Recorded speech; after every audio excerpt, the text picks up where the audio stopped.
14 मई 2025 देश को नया मुख्य न्यायाधीश मिल रहा है, जस्टिस बी.आर. गवई। लेकिन असली कहानी शुरू होती है अगली सुबह 15 मई को, क्योंकि जस्टिस गवई के करियर का सबसे पहला फैसला बन सकता है भारत के इतिहास का एक नया मोड़। ये सिर्फ एक केस नहीं है, ये धर्म, संविधान, संपत्ति, अधिकार और एक बहुत बड़ी बहस का नाम है, वक्फ संशोधन अधिनियम मामला। जस्टिस गवई कौन है? Justice B R. गवई एक नाम जो कई सालों से सुप्रीम कोर्ट की कार्यवाही में संजीदगी और संतुलन का प्रतीक रहा है। महाराष्ट्र के एक साधारण परिवार से आने वाले गवई भारत के पहले अनुसूचित जाति समुदाय से आने वाले दूसरे मुख्य न्यायाधीश बनने जा रहे हैं।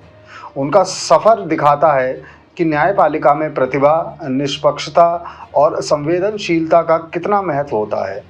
और अब जब वो भारत के सबसे ऊंचे न्यायिक पद पर बैठेंगे, तब उनका पहला ही केस होगा वक्फ कानून को लेकर। ये वक्फ कानून मामला है क्या? अब जरा इस केस को समझिए। भारत में वक्फ संपत्तियां वो संपत्तियां होती हैं जो मुस्लिम समुदाय की धार्मिक या समाज सेवा से जुड़ी गतिविधियों के लिए नियोजित की जाती हैं। इनके प्रबंधन की जिम्मेदारी वक्फ बोर्ड के पास होती है। लेकिन वक्फ संशोधन अधिनियम 2023 के बाद वक्फ बोर्ड को संपत्ति चिन्हित करने, कब्जा करने और खुद को ऑटोमेटिक मालिक घोषित करने का अधिकार मिल गया। अब समस्या क्या है? एक ज़मीन पर अगर कोई निजी व्यक्ति खेती कर रहा हो या मंदिर बना हो और वक्फ बोर्ड कह दे कि ये उनकी ज़मीन है, तो क्या वो कानूनी तौर पर वैध होगा? क्या वक्फ बोर्ड संविधान से ऊपर है?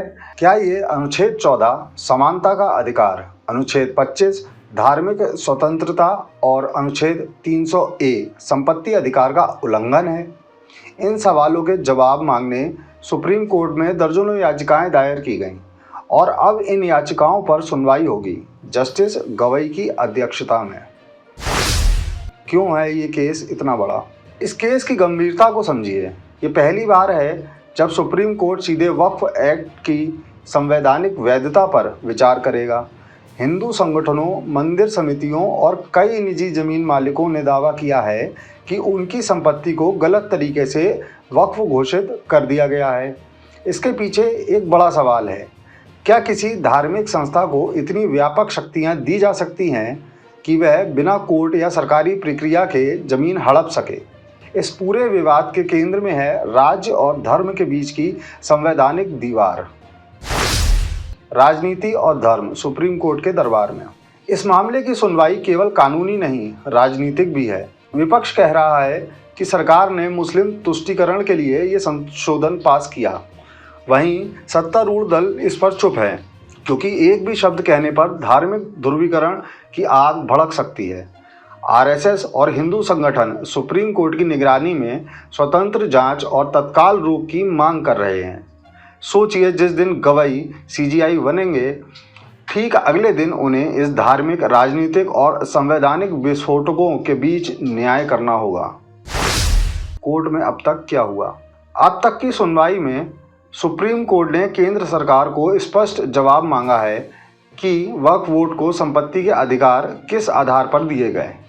याचिकाकर्ताओं ने कहा कि सरकार ने वक्फ बोर्ड को क्वैसी जुडिशियल संस्था बना दिया है जो संविधान के खिलाफ है।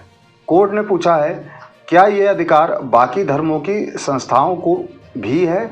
अगर नहीं, तो समानता कहाँ है? और अब 15 मई को नई बेंच, नई अध्यक्षता में इस पर गहन सुनवाई होगी। सीजीआई गवई की अग्नि परीक्षा। इस केस से दो बातें तय होंगी। गवई की न्यायिक सोच कैसी है?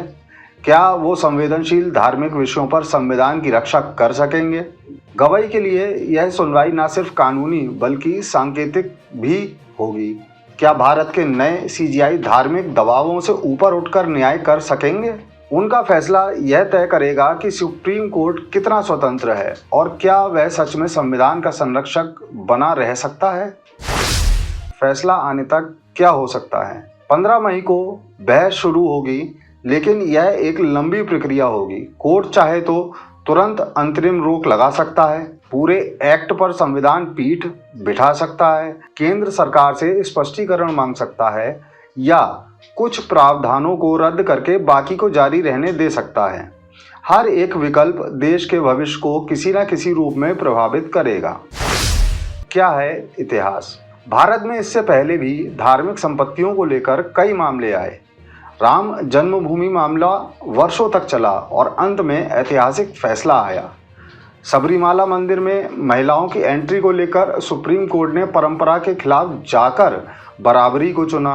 हिजाब विवाद पर अदालतें दो भागों में बटी रहीं।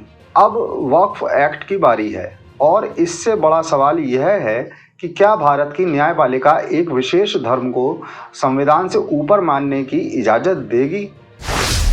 राजनीति और धर्म सुप्रीम कोर्ट के दरबार में।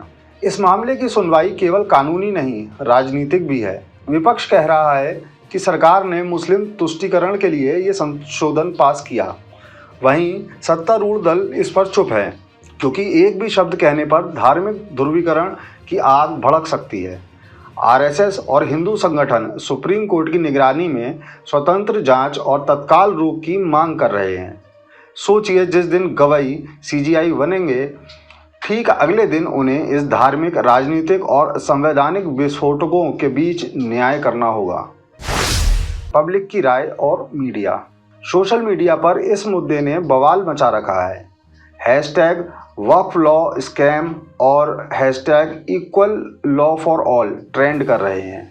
कई पत्रकारों और वकीलों ने कहा है कि ये अधिनियम एक तरफा ताकत देता है और इससे लैंड जिहाद जैसी थ्योरी को बढ़ावा मिल रहा है।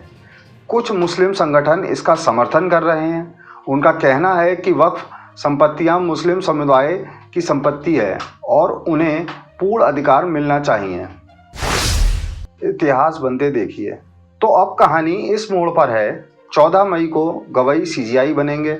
15 मई उनका पहला मामला भारत की न्यायिक और सामाजिक दिशा तय करता है। ये केस उनके लिए सिर्फ एक कानूनी बहस नहीं, बल्कि उनकी विरासत तय करने वाला फैसला बन सकता है।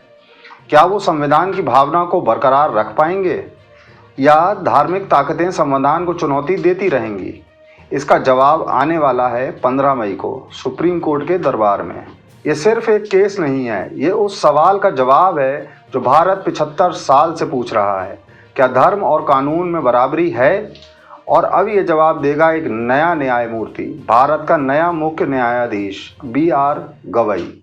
और आप हमसे जुड़े रहने के लिए सब्सक्राइब करें YouTube पर, फॉलो करें Twitter पर और लाइक करें Facebook पर। और ज्यादा जानकारी के लिए आपको टाइप करना होगा सिर्फ न्यूज़ नशा।